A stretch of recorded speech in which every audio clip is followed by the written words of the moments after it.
여러분은 자신의 가정과 부모님에 대해 얼마나 만족하며 살고 있나요? 때로 우리 엄마가 아빠가 이렇지 않았다면, 우리 가정이 이렇지 않았다면 하면서 잠깐의 한숨을 내쉬거나 깊은 우울에 빠져본 적이 있으신가요?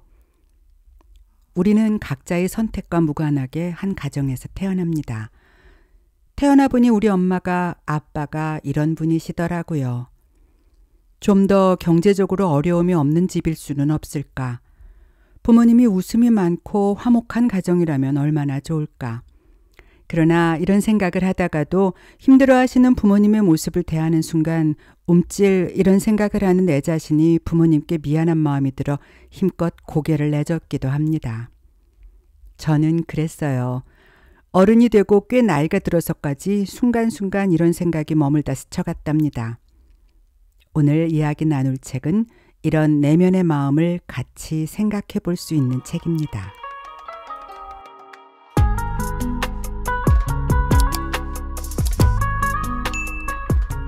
클레어 키건의 맡겨진 소녀는 아일랜드에서 출간된 이래로 교과과정에 줄곧 포함되어 있었다고 합니다.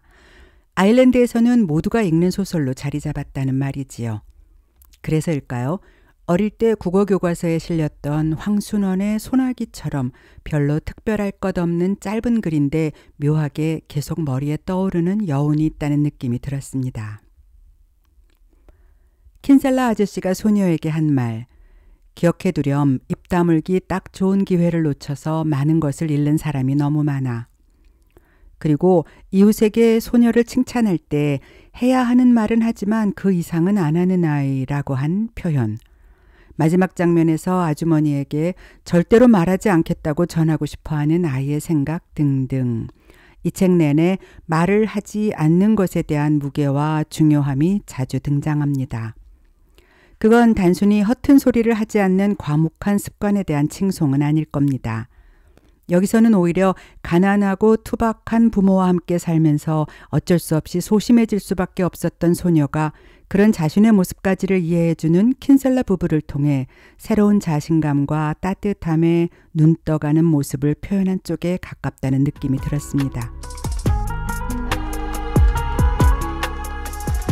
그리고 무엇보다도 이 책의 저자 클레어 키건은 자신의 작품 안에서조차 내내 말을 아낍니다. 단행본으로 출간되기엔 짧아도 너무 짧은 100페이지 미만의 이 작품은 그래서 자꾸만 이미 읽고 지나간 행간을 다시 더듬어 읽어보게 만드는 것 같습니다. 문학적으로 크게 인정받았고 권위 있는 상을 수상한 작가이지만 클레어 키건은 4편의 소설밖에 출간하지 않았습니다. 그것도 다들 짧은 작품입니다. 말 없는 소녀는 작가 자신의 모습이었던 걸까요? 책의 끝페이지를 덮을 때까지 이 소녀의 이름은 등장하지 않습니다. 그냥 소녀이고 화자인 나일 뿐입니다. 어린아이를 주인공으로 한 많은 소설들이 작가의 필요에 따라 어린아이의 시선과 작가의 어른스러운 시선을 적당히 뒤섞어서 설명하기 쉬운 편으로 흘러가는 것에 비해 이 소설은 철저하게 아이의 시선으로 장면들을 이어가고 있습니다. 그래서 조금은 불편하기도 합니다. 두어 번 되돌아 읽어보아도 정확히 어떤 의미에서 쓰인 말인지 잘 파악이 안 되는 문장들도 꽤 여럿 보입니다. 이건 클레어 키건 자신이 말했듯이 애써 설명하는 것보다 독자의 지력을 믿는 것이 중요하다는 생각에서 나온 것으로 이해하기로 했습니다.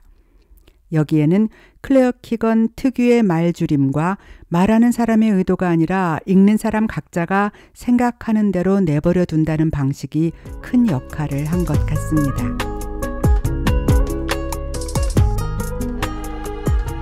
소녀는 어느 덥고 환한 여름날 아빠의 차를 타고 친척 집으로 맡겨지러 길을 나섭니다. 소녀의 집은 형편이 어려운 편이었고 아빠의 허세에도 불구하고 줄줄이 돌볼 자녀들과 곧 태어날 막내 그리고 빠듯한 집안 형편은 소녀가 보기에도 궁색함이 고스란히 드러나는 모습이었습니다. 반면 킨셀라 부부는 형편이 좋은 편이었지만 아이가 없었습니다. 불쌍하기도 하지. 내가 내 딸이라면 절대 모르는 사람 집에 맡기지 않을 텐데. 자는 척 누워있는 소녀의 곁에서 속삭이듯 말하는 킨셀라 아주머니는 첫날 밤 침대에 실수를 한 소녀가 불편해할까봐 매트리스가 낡아서 방이 원체 습해서 매트리스에 습기가 차서라고 오히려 호들갑을 떨며 소녀를 감싸줍니다. 킨셀라 부부의 아이가 오래전 사고로 죽었다는 것을 알게 된 것은 입이 가볍고 수다스러운 이웃사람을 통해서였습니다. 오래전 그들의 아들이 불행한 사고로 죽었고 자신에게 입혀준 옷이 그 아이의 옷이었다는 것을 알게 된 그날 밤, 아저씨는 소녀를 데리고 밤바닷가로 산책을 나갑니다. 그리고 그런 아픈 이야기를 굳이 떠버린 이웃사람에 대해 그 이야기를 듣고 당황했을 소녀를 위해 이렇게 말합니다. 이상한 일은 일어나기 마련이란다. 이상하고 슬픈 웃음소리로 웃는 아저씨를 바라보며 소녀가 뭐라고 해야 할지 모르겠다는 생각을 하는 순간 넌 아무 말도 할 필요 없어. 절대 할 필요 없는 일이라는 걸 꼭 기억해 두렴. 입 다물기 딱 좋은 기회를 놓쳐서 많은 것을 잃는 사람이 너무 많아.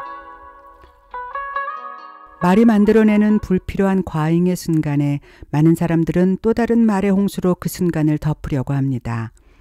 아무 말도 할 필요 없고 입 다물기 딱 좋은 기회를 놓쳐서 많은 것을 잃는 사람이 너무나 많다는 그 말은 작가가 소설 전체에 걸쳐 하고 싶었던 낭비되는 언어와 불필요한 말로 상처받는 것에 대한 경계라는 생각이 들었습니다.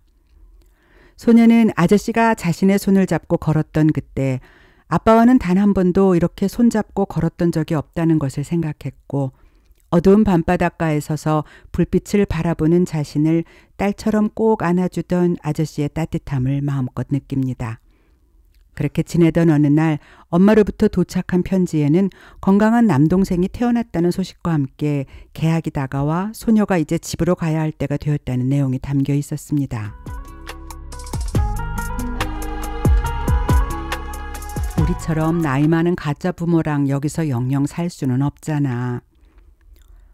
나는 그 자리에 선 채 불을 빤히 보면서 울지 않으려고 애쓴다. 울지 않으려고 애쓰는 건 정말 오랜만이고 그래서 울음을 참는 게 세상에서 제일 힘든 일이라는 사실이 이제야 떠오른다. 결국 소녀는 자신이 집으로 돌아갈 때가 되었고 자신이 마지막으로 두 사람을 위해 할 수 있는 일을 생각하다가 아주머니와 함께 우물에 가서 물을 길어왔던 것을 떠올리고는 혼자 우물로 물을 들어가기로 합니다. 그 우물은 킨셀러 부부의 아들이 사고로 죽었던 곳이라고 했습니다. 나는 남자애의 재킷을 걸친 다음 양동이를 들고 밭을 따라 걸어간다. 아주머니가 그랬던 것처럼 양동이를 들고 몸을 숙여서 물에 띄웠다가 삼키게 했다가 가라앉힌다.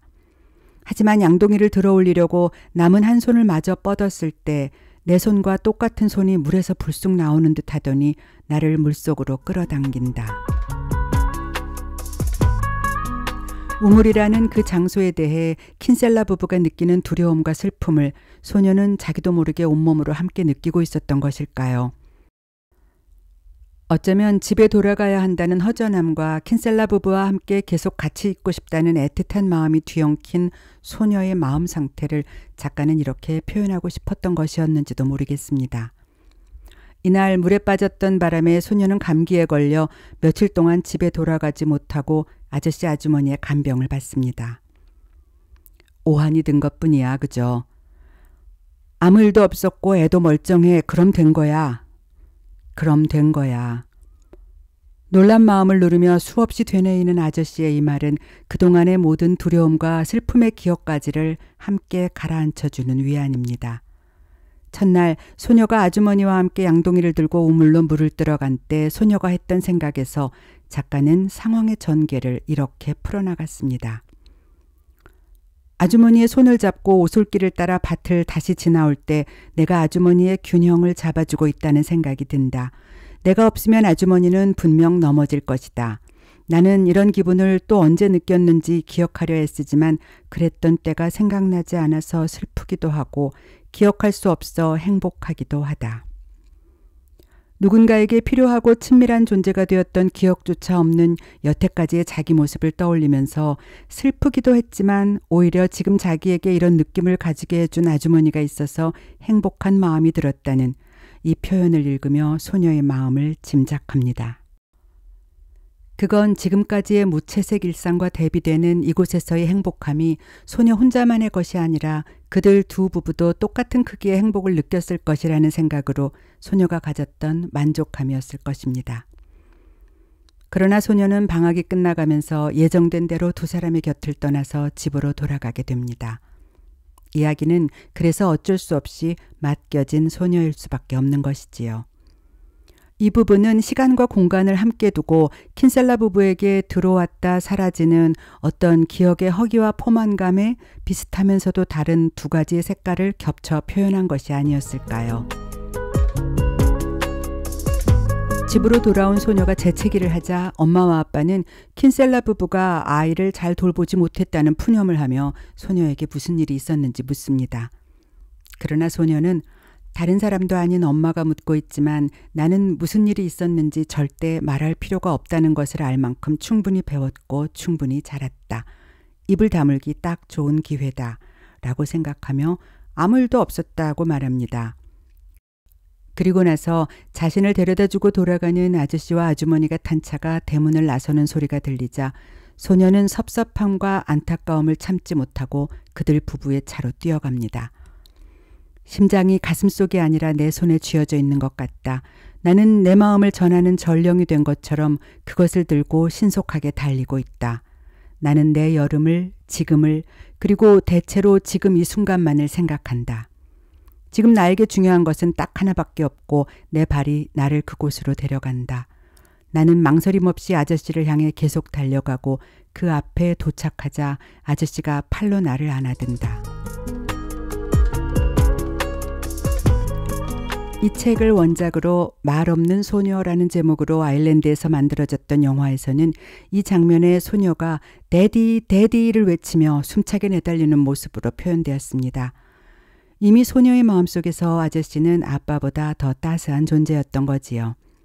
그러나 한편 이런 생각을 한다는 것에 대해 소녀는 자신의 아빠에 대한 복잡한 마음도 함께 들게 되었을 겁니다. 길지도 않고 설명이 자세하지도 않은 간결한 문장 안에 작가는 어떻게 이렇게 많은 이야기와 여러 겹의 감성을 갈피갈피 채워넣을 수 있을까요? 내 여름을, 지금을, 그리고 이 순간만을 생각하는 소녀의 심장이 생생하게 전하는 느낌. 그 우물처럼 손을 놓으면 물에 빠지기라도 할 것 같은 그들의 상실을 이해하는 소녀의 마음. 한 명이 아니라 두 명 때문에 흐느끼는 듯한 아주머니의 중복된 상실감.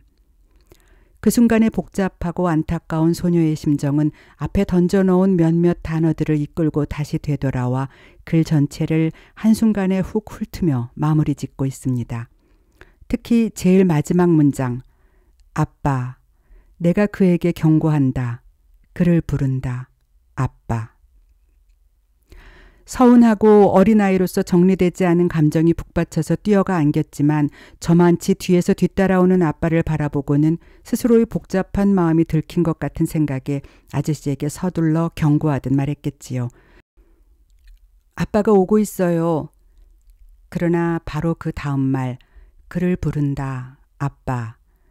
이 말은 정작 소녀가 아저씨를 아빠라고 부르고 싶었던 따뜻하지만 괜스레 서글프고 어쩔 수 없이 소심해지는 마음이 드는 것까지를 포함해서 자신도 모르게 왈칵 쏟아져 나와버린 말이 아닐까요?